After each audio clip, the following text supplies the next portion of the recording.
Pen drive ಪ್ರಕರಣದಲ್ಲಿ ಗೃಹ ಸಚಿವ ಪರಮೇಶ್ವರ್ ಅವರು ಪ್ರತಿಕ್ರಿಯೆ ಕೊಟ್ಟಿದ್ದಾರೆ. ಪ್ರಜ್ವಲ್ಗೆ ಸಂಬಂಧಪಟ್ಟಂತಹ ಪೆನ್ ಡ್ರೈವ್ ಅನ್ನೋ ಈ ಪ್ರಕರಣದಲ್ಲಿ ಏನ್ ಹೇಳಿದ್ದಾರೆ ನೋಡ್ತಾ ಹೋಗೋಣ. ಬೆಂಗಳೂರಿನಲ್ಲಿ ಇದರ ಅಪ್ಡೇಟ್ ಕೊಡ್ತಾ ಇದ್ದಾರೆ ತನಿಖೆ ಬಗ್ಗೆ. ರೇವಣ್ಣ ಇವತ್ತು ವಿಚಾರಣೆಗೆ ಹಾಜರಾಗ್ತಾರೆ ಅಂತ ಮಾಹಿತಿ ಇದೆ. ಮಾಧ್ಯಮದವರು ಕೇಳಿದ ಪ್ರಶ್ನೆಗೆ ಅವರು ಉತ್ತರ ಕೊಟ್ಟಿರೋದು. ವಕೀಲರ ಮೂಲಕ ಒಂದು ವಾರ ಸಮಯ ಕೇಳಿದಾರಂತೆ ಪ್ರಜ್ವಲ್. ಹಾಗೆ ಸಮಯವನ್ನ ತೆಗೆದುಕೊಳ್ಳೋಕ್ ಬರಲ್ಲ. ನೋಡ್ತಾ ಹೋಗೋಣ ಏನ್ ಹೇಳಿದ್ದಾರೆ.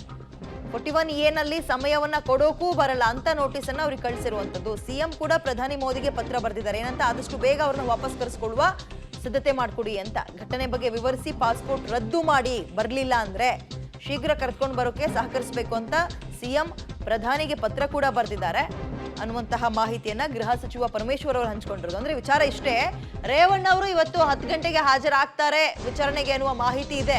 ಅವರು ಕೂಡ ಅದನ್ನೇ ಅಂದಿದ್ದಾರೆ. ನಾವು ನೋಡೋಣ 10 ಗಂಟೆಗೆ ಹಾಜರಾಗ್ತಾರಾ ಇಲ್ವಾ ಅಂತ. ಇನ್ನು ಪ್ರಜ್ವಲ್ ಊರ್ನಲ್ಲೇ ಇಲ್ವಲ್ಲ, ದೇಶದಲ್ಲೇ ಇಲ್ವಲ್ಲ.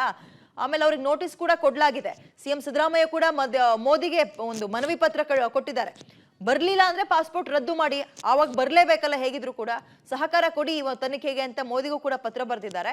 ಆಮೇಲೆ ಇವರು ಒಂದು ವಾರ ಏನೋ ಟೈಮ್ ಕೇಳಿದ್ದಾರೆ ಅಂತ ಮಾಹಿತಿ ಇದೆ. ಹಂಗೆಲ್ಲ ಕೇಳಕ್ ಆಗಲ್ಲ. ಇದ್ರಲ್ಲಿ SIT ಕಳಿಸಿರುವಂತದ್ದು ಏನು, ನೋಡಿದಂತಹ 24 ಗಂಟೆಯೊಳಗೆ ನೀವು ಹಾಜರಾಗಬೇಕು ಅಂತ. ಲಾಯರ್ ಮುಖಾಂತರ ಇವರು 1 ವೀಕ್ ಟೈಮ್ ಕೊಡಿ, ಮತ್ತೊಂದು ಕಾನೂನು ರಕ್ಷಣೆ ತಗೊಳ್ತೀವಿ ಅನ್ನೋಕೆ ಸಾಧ್ಯ ಆಗಲ್ಲ ಅಂತ ಹೇಳ್ತಾ ಇದ್ದಾರೆ.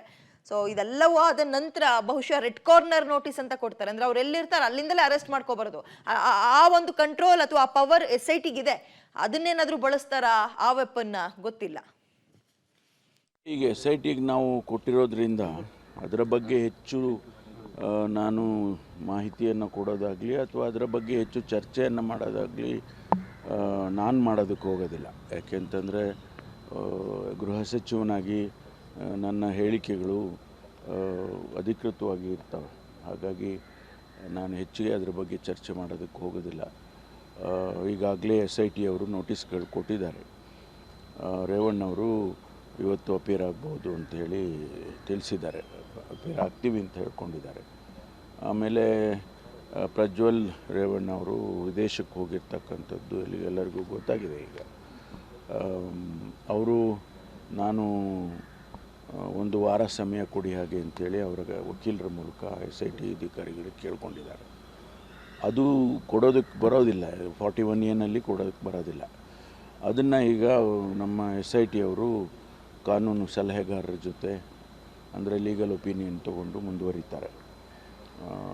ಈ ಮಧ್ಯೆ ಮಾನ್ಯ ಮುಖ್ಯಮಂತ್ರಿಗಳು ಪ್ರಧಾನಮಂತ್ರಿಗಳಿಗೆ ಪತ್ರ ಬರೆದಿದ್ದಾರೆ. ಈ ರೀತಿ ಘಟನೆ ಆಗಿರ್ತಕ್ಕಂಥದ್ರಿಂದ ಅವರನ್ನು ಆದಷ್ಟು ಬೇಗ ಅವರ ಡಿಪ್ಲೊಮ್ಯಾಟಿಕ್ ಪಾಸ್ಪೋರ್ಟ್ ಏನಿದೆ ಅದನ್ನು ಕ್ಯಾನ್ಸಲ್ ಮಾಡಬೇಕು.